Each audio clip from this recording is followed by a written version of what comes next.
ایک دفعہ کا واقعہ ہے کہ سرکار غوث اعظم رحمتullah علیہ اپنی خانقاہ میں بیٹھے ہوئے تھے، تبھی دوڑتا ہوا آپ کا ایک مرید آپ کے پاس آیا اور آنے کے بعد عرض کی کہ سرکار رحمتullah علیہ میں برباد ہو گیا ہوں، میں تباہ ہو گیا ہوں۔ سرکار غوث اعظم رحمتullah علیہ نے فرمایا کہ بتاؤ بات کیا ہے، تمہارے اوپر کون سی مصیبتوں کا پہاڑ ٹوٹ پڑا ہے؟ تو اس مرید نے عرض کیا کہ سرکار میری عزت کا جنازہ نکل گیا ہے، میری آبرو برباد ہو گئی ہے، میں لٹ گیا ہوں۔ سرکار میری اکلوتی بیٹی ہے، بڑی خوبصورت ہے، میں نے اپنی بیٹی کو گھر میں ہی رکھ کر تعلیم دی ہے، میں نے ابھی تک اسے گھر سے باہر کسی کام کے لیے نہیں بھیجا ہے، میں نے اپنی بیٹی کا نام فاطمہ رکھا ہے۔ سرکار میری بیٹی میری اجازت کے بغیر کبھی گھر سے باہر بھی نہیں جاتی، لیکن آج جب میری بیٹی چھت پر گئی تو وہ چھت سے واپس نہیں آئی۔ میری چھت پر دیواریں بھی اتنی اونچی ہیں کہ وہ دیوار پھیلان کر بھی نہیں جا سکتی، لیکن پھر بھی میں نے اپنے دل کو تسلی دیتے ہوئے اپنے آس پڑوس میں پتہ کروا لیا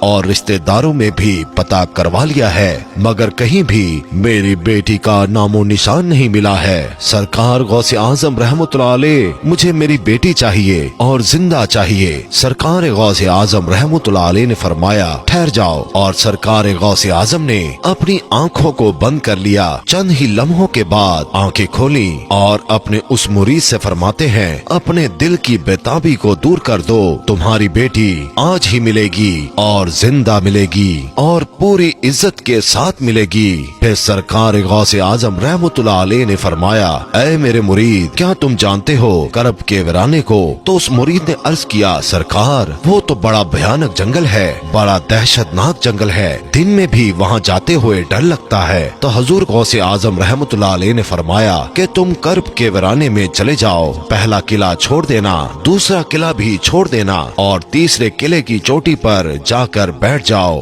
وہاں جا کر میرا نام لینا اور پڑھ کر اپنی انگلی پر دم کر لینا اور اپنے چاروں طرف ایک لکیر کھینچ لینا، پھر وہاں سے جناتوں کی فوجیں گزرنا شروع ہوں گی، وہ جنات دھاڑتے ہوئے بھیانک آواز نکالتے ہوئے تمہارے اوپر حملہ کرنے کی کوشش کریں گے، لیکن کوئی بھی جن میرے نام کی کھینچی ہوئی لکیر کو پار نہیں کرے گا۔ جب وہ تمام جنات کی فوج چلی جائے گی تو آخر میں شہنشاہ جنات کی سواری آئے گی، اور وہ شہنشاہ جنات اتنا طاقتور ہے کہ وہ بڑے بڑے پہاڑوں اور درختوں کو اکھاڑ سکتا ہے، وہ سب کام تو کر سکتا ہے لیکن میرے نام کی کھینچی ہوئی لکیر کو وہ بھی پار نہیں کر سکتا۔ پھر وہ شہنشاہ جنات آپ سے پوچھے گا، پھر آپ اس کو اپنی پوری داستان بتا دینا کہ میں حضور غوث اعظم رحمتullah علیہ کا مرید ہوں، انہی کا بھیجا ہوا ہوں، مجھے میری بیٹی آج ہی چاہیے اور زندہ چاہیے اور پوری عزت کے ساتھ چاہیے۔ اگر میری بیٹی کو کچھ ہوا تو میرے پیر کے قہر سے پوری قوم جنات کو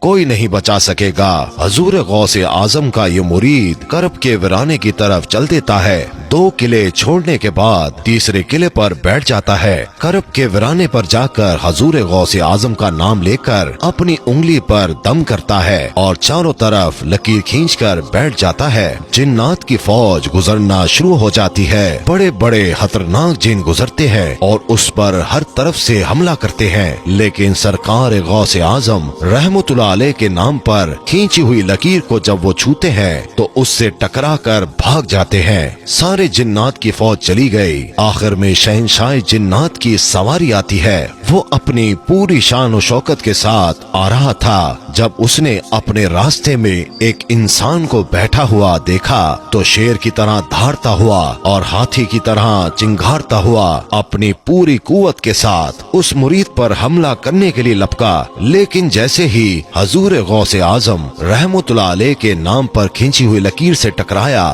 وہیں پر گھٹنے ٹیک کر بیٹھ گیا اور اس سے پوچھتا ہے کہ تم کون ہو اور کہاں سے آئے ہو، بات کیا ہے؟ حضور غوث اعظم رحمتullah علیہ کے مرید نے اپنا پورا مقدمہ پیش کیا کہ